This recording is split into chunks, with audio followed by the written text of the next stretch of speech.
Hello and welcome to today's edition of the Danielle Daily. Wow, we are finally here for the fireside chats that I promised you guys in November. I finally got my tripod. I have a new lapel mic, which I'm very excited about. No more microphone kind of rubbing against my necklace and making that horrible sound in your ear. So thank you so much for joining me. Today I have a great topic: how to get more comfortable saying no. And I know that the simple explanation that some people would give you is just use the word no, but I think that's a pretty advanced move. And so I wanted to teach you some practices that you can use that will help you get more comfortable getting to the point where you can just say no and not feel the need to give an explanation and not feel the need to justify why you're saying no. I think just saying no, like I said, is a pretty advanced move, and it takes some practice if you're not really comfortable with saying no to get to that point. So I wanted to give you some steps that you can use while you're building up your practice, you're building up your courage. So thank you once again for joining me. I'm Danielle Watson. This is the Danielle Daily. Throughout the month of November, we'll be having these as fireside chats. I'm very excited about that. Finally have my tripod, finally have my microphone, so we're all set up for these fireside chats for the month of November. So let me know, how do you like the setting? I really like having the fireplace going in the background. It's nice and cozy, warm for me, and it makes things feel very sort of intimate with you guys. So let me know if you want me to answer any specific questions about what you're having difficulty saying no about. I wanted to share a resource with you today where I kind of began my practice of saying no. And I'm not even sure if it's in print anymore, but I am going to share it with you in case you wanted to go look at that. I have today's note to self for you, and it looks like people are hopping on. So good morning, Nadia. Nadia says, good morning, Danielle. I love the new setting. Yay, thank you. Yes, I'm liking this too. There's a little bit of a glare, which I'm not completely loving, but you know, it's a condo. I don't get to change what the materials are made out of. So I'm hoping this will work for us, and this will be sort of like a little intimate kind of chatty chat that we have on a daily basis throughout the month of November. So last month I was live at 2 p.m. every single weekday Eastern time. This month I'm doing these more as pop-ups. I'm trying out new times, seeing what works for you guys, seeing when you're feeling the most like, okay, I'm comfortable interacting here, and when you're sort of more just in the mood to watch. I notice these morning recordings I get, broadcasts, I get a lot of people who are just kind of watching, drinking their coffee, and that's cool. But I really love it when you ask me a question or you make a comment, so that we're having a two-way conversation here, because how boring is it for me to just kind of talk at you? And it's way more helpful if you have something that you'd like to ask me, but you're just not comfortable doing it over the comments. If you just private message it to me later, I'm happy to answer your questions. So today we're talking about how to get more comfortable with saying no. And like I said, getting more comfortable with saying no is a practice. There are a lot of people out there who will say, well, gosh, just put your big girl pants on and use the word no. And I just think that is a really advanced move. And that there are some things that you can do before that to build up your confidence, so that when you do get to the point of just flat out saying no and not explaining and not justifying, you feel ready for that rather than, scared half out of your mind. So we're going to talk about that today. So my practice of saying no started at a very early age. Like most of us, when you're a toddler, you pretty much have no problem saying no. We all run around saying no to everything. But somewhere between, I'd say 2 and probably 8, I somehow learned that it wasn't okay to say no, and I started saying yes to things that I didn't want to say yes to. And that practice continued into my adult life. And I remember being in my 20s and just feeling completely exhausted because I was doing so many things I didn't want to do, and I was so run down, and I had developed this skill that I'm hoping I'm not the only one who developed this skill, and that you guys will laugh along with me. But I was very tired and had too much on my plate, but I had developed the skill of being able to come up with a plausible excuse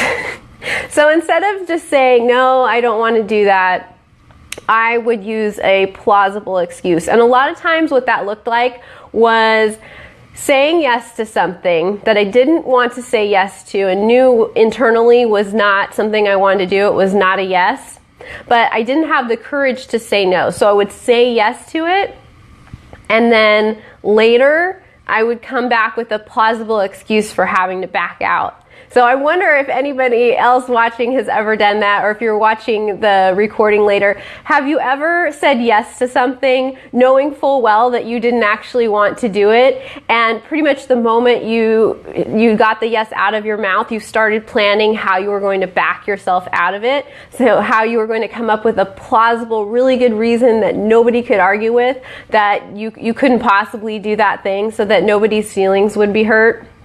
I don't know, maybe it's just me. I'm hoping I'm not the only one. So that was a practice I developed. And I remember I got into my late 20s and I thought, I don't want to do this anymore. I don't feel good about being the kind of person who basically goes back on their word. I like to think of myself as when I say yes to something or I say no to something, I mean it. That's the person I wanted to be. But I looked at how I was living my life, and I recognized that although I would say, yes, I will come to your baby's baptism, and then I would later make an excuse not to show up because of whatever reason, like I had too much to do or my introvert was kicking in or whatever reason. Not that a baptism isn't something wonderful and worthy of going to, but I knew inside that that wasn't where I needed to be, and yet I was too chicken, basically, to say no. And so I would say yes, and then something would come up,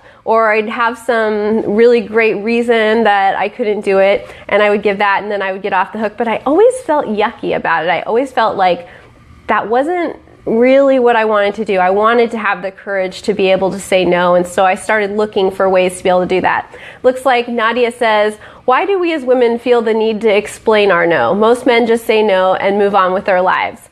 So Nadia, the anthropologist in me is also fascinated in that question. And just kind of giving you an opinion from my own experience, I think the reason we feel that need is simply just because we've practiced it, because we've watched other women do it.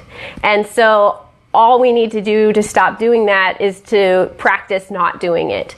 And we can do it in stages. We can. Some of us are very bold and are like, the moment we realize that, hey, I'm ready to say no, we just start saying no. We say no, and then we zip our mouth. There's no more explanation needed. But I think some of us need some intermediate stages before we're ready to take the bold action of just saying no. And honestly, I think the reason women feel that we need to explain our no is simply because we've practiced it, and we've practiced it because it's what we've witnessed other women doing. Now, the original cause of that, I don't know, but I think men are more comfortable just saying no because they've practiced just saying no, because that's what they've seen other men doing. And so we can practice saying no, and we can not explain it, but I think that there are some intermediate steps we can take to get there so that we feel really comfortable and confident, and we're not just trying to scare ourselves out of our wits by automatically going right to the end game. So Julio says, not all men, Nadia. It's hard for me not to be a yes man. Yes, you're right. So men or women, we come in all different types, and we make those generalizations about, men are this way, women are that way. And I wonder if there's a perception that women say yes more often than men because women tend to get asked to do more things. And so it's a volume issue rather than perhaps an actual factual issue. So just something to think about. So thank you, Julio, for joining us. I really appreciate you. You're my #1 fan. You're always here.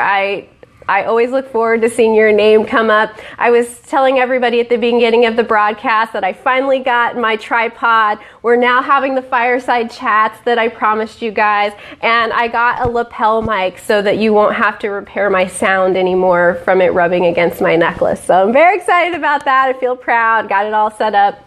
Looks like Lauren has joined us, and Nadia says, oh, that's a great point, Danielle. I didn't think about the volume issue. Yeah, think a little bit more about that. Tell me if you feel like you agree or not, because that's just my perspective. I really think that we women tend to be asked to do more things, and so maybe it is just a volume issue. So once I'd realized that I was practicing saying yes to something and then backing out later, and realized how yucky that felt, and that I didn't want to spend energy doing that anymore, and I didn't want to feel the way I felt about myself as a person, being somebody who was saying something that wasn't true for me. When I was saying yes to something that I knew I didn't want to do, and I pretty much knew I wasn't going to do, and then coming back with a no later, I decided I wanted to change that practice. And I didn't quite exactly know how to go about it, but at some point later, I found this wonderful book, and it was by Cheryl Richardson, and it was called Extreme Self-Care.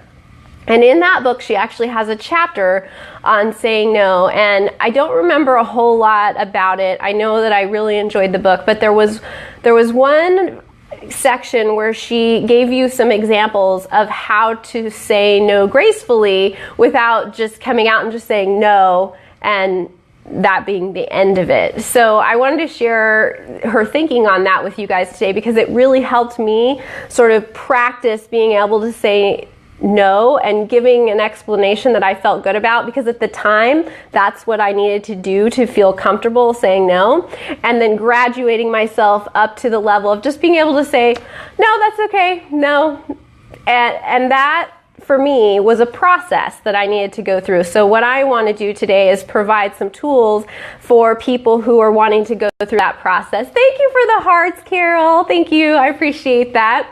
I love it when you guys send me hearts and thumbs up. It makes me feel so good. It fills my heart with excitement for doing these broadcasts. It's so helpful for me when you guys share the show or when you like the broadcast itself. That helps other people to see it. I am getting mail and messages from people who I don't even know, who are really enjoying the show, who are getting things out of it, who are wanting to share it, and that is all happening because you guys are sharing it with the people you love. So I give you 100% credit for that. I give you 100% gratitude for that. Thank you so much for helping me grow the Danielle Daily. What I want to do with this is to turn it into the place where people can come every single weekday to find something that's inspiring, fun, or positive, something that just adds to their life, that makes them feel better, that helps them start practicing what it is they need to practice to get to where they want to go. And I really want it to be able to be a free resource so that anybody can take it in, so anybody can get inspired, so anybody can get filled with positivity and just go through their day feeling like everything is a little bit better in the world. So thank you for helping me on that mission. Thank you for sharing. It says, Carol says, it has taken me years to get there, but I'm there now. Yes, same with me, Carol. It took me years to be able to just say no to something I didn't want to do. It started out me saying yes and then backing out later.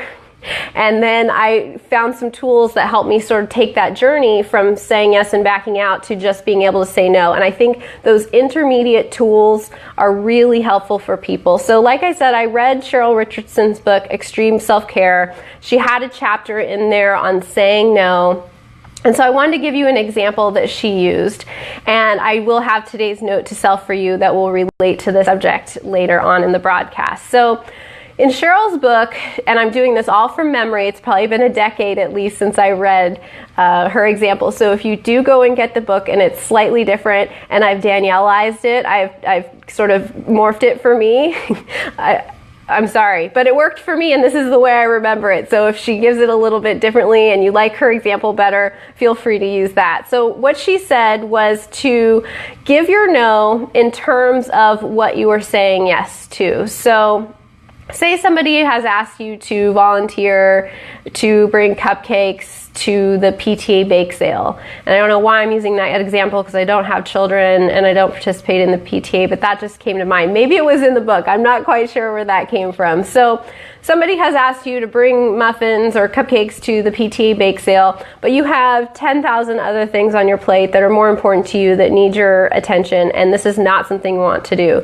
So You might be a yes person. You might be someone who just adds it to your list and you say yes. You might be like I used to be, where you would say yes and then you would back out saying that you had an emergency, or you have a cold, or you didn't have time, or whatever it is. You would come up with some reason you couldn't provide what it was that you had agreed to provide. And what she recommends is giving your no in terms of what you're saying yes to. So you could say something like, I'd love to be able to bring cupcakes to the bake sale, but I have a commitment to go to yoga class on Thursday nights at 7:30, so I won't have time. I'm sorry. And the interesting thing about that is sometimes you're going to get somebody who thinks your no isn't a good enough reason, and you have to be willing to back that up. But I've also read some studies that show that if you give somebody a reason for something, generally speaking, they won't question it. What they're looking for is a reason, and it doesn't matter if it's a logical reason. So that idea that you couch your no in terms of what you're saying yes to. So, no, I won't be able to bring cupcakes to the bake sale because I'm saying yes to doing something good for my body. Or I can't bring cupcakes to the bake sale because I'm doing something that is good for my family.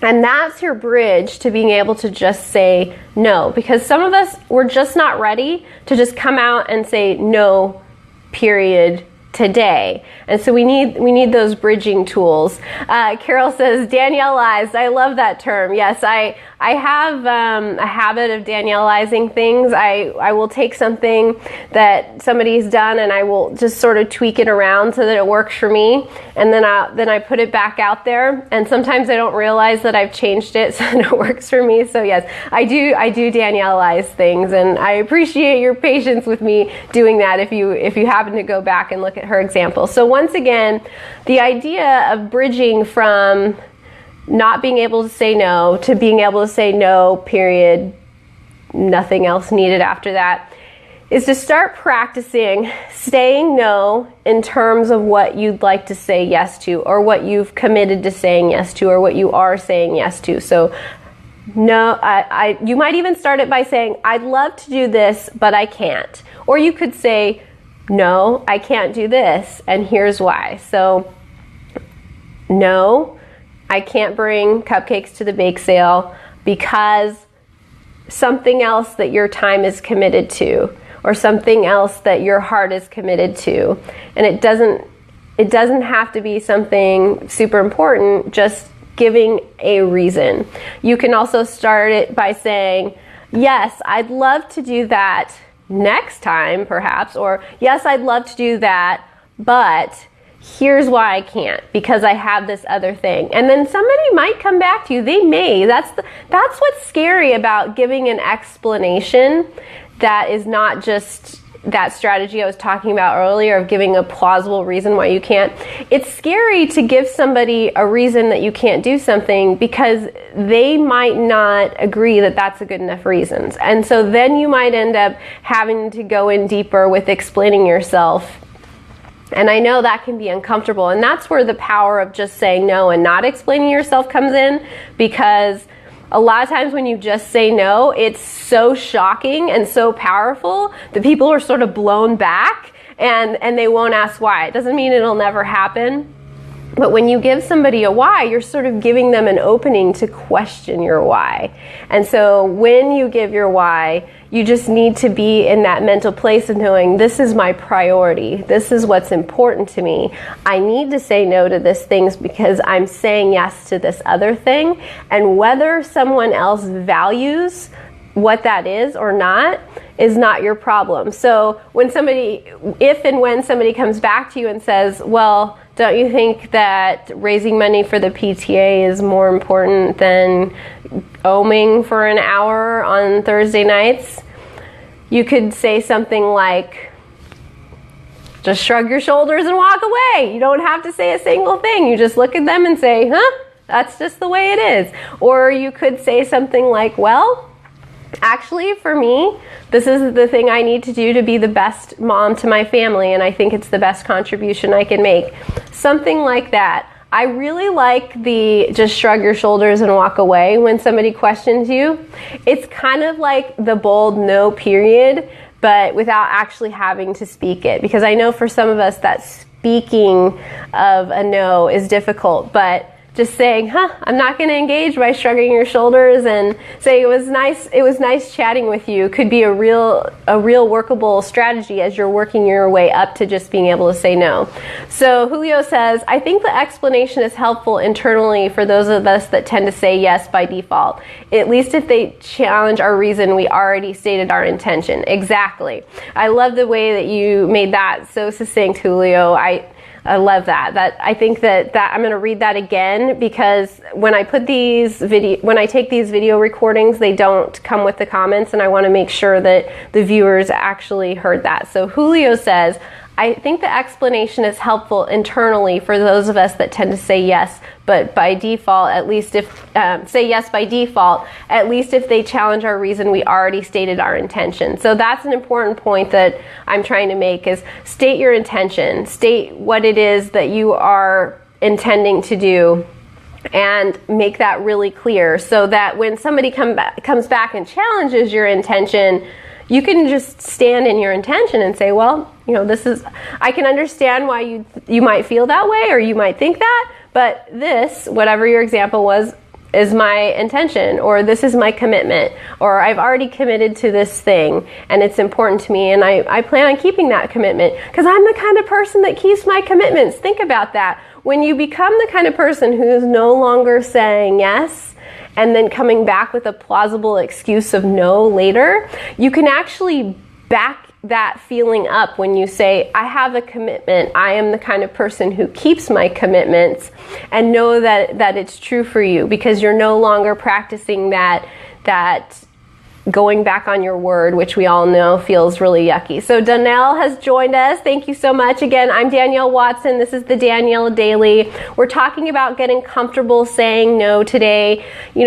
Where we want to get to is being able to just say no and put a period on that and not to need to give an explanation. But I think that's a pretty advanced move. And so what I'm providing today is a bridge of practices that you can engage in to help you get comfortable simply saying no. So the example I gave earlier was just saying what it is that you're going to do instead that doesn't allow you to say yes. So your no is couched in terms of a yes. So when somebody asks you to do something, you can either answer by saying no and then stating what it is that you'll be doing instead, or you can say, I'd love to do that, but I have this other commitment or intention, so that does not enable me to do that, even though I feel that what you're asking me is worthy of doing.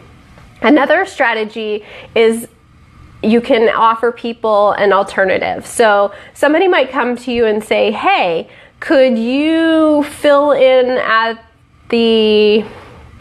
some kind of meeting for me for half an hour on Thursday at 4 p.m. And maybe you have something else going at 4 p.m., but at 2 p.m. you're available. So you could come back and say, I'd love to be able to fill in for you at 4 p.m., but I can't because I have XYZ commitment. But I'm actually available at 2 p.m. Could that work for you? And then that person has the option to say yes or no. They will probably thank you for trying to help them, even if that doesn't work for them. So think about that. There are ways that we can say no that build up our confidence so that we're able to, at some point, just say no and not have to explain. But sometimes that intermediate place of needing to give an explanation can be a great learning experience. There's actually nothing wrong with not going from saying yes too much to automatically just saying flat out no. That moving through that space can be a great learning experience, learning about how you work, learning about how other people respond to you when you're not always people pleasing. And it's a really great space for growth. So I encourage you to practice some of these strategies of saying no by expressing what it is that you're saying yes to, by stating your intention, by stating what it is that you're committed to, that that doesn't allow you to say yes to whatever somebody has requested from you. So if you have questions or comments about that, I'd love if you put them into the comments. I read every single one of them. I respond to them personally. If you have a specific situation that maybe you're not comfortable sharing here publicly because other people who know you might see it, feel free to message it to me.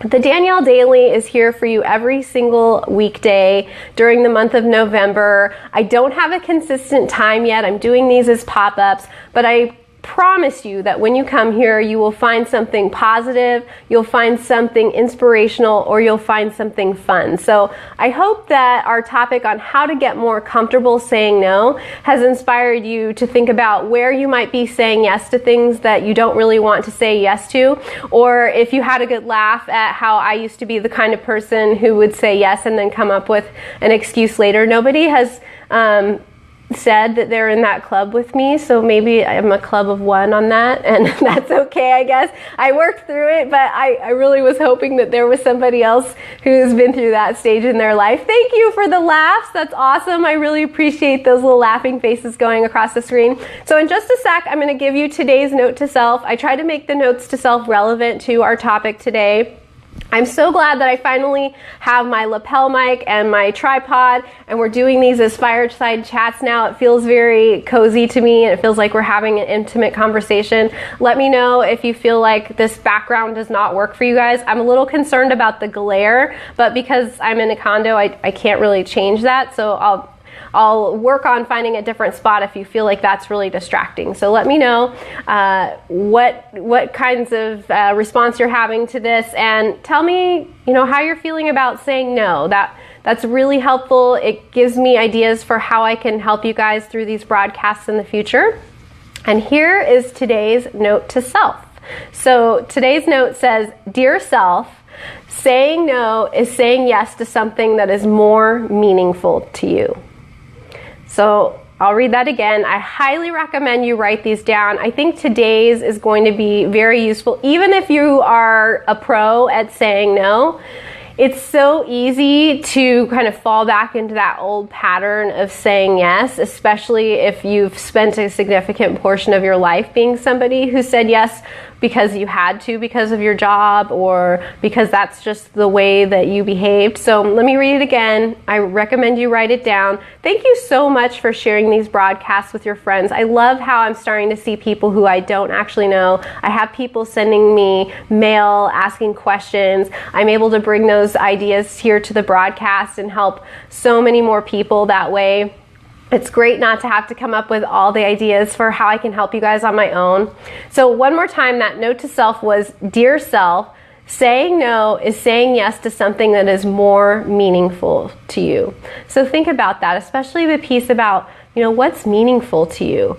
What in your life is not getting your attention that's meaningful to you because you're saying yes to too many things?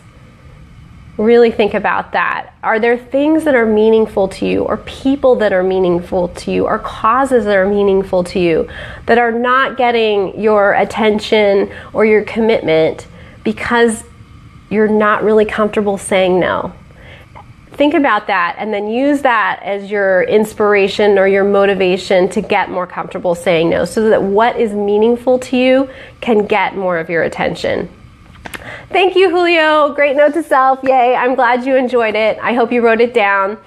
Again, I appreciate you guys so much. Thank you for being here. Thank you for joining me. It's fun having these at a sort of a pop-up time. I haven't settled in on what is the best time so that we can have these conversations together, but if you have strong feelings about when you'd like to see me on the Danielle Daily, please feel free to message me or leave it in the comments. I read all the comments, even as they come in after the broadcast. And that has been today's edition of the Danielle Daily. I'm Danielle Watson. I will see you guys tomorrow. Please feel free to message me if there's anything I can help with, okay? I love you guys. Bye. Mwah.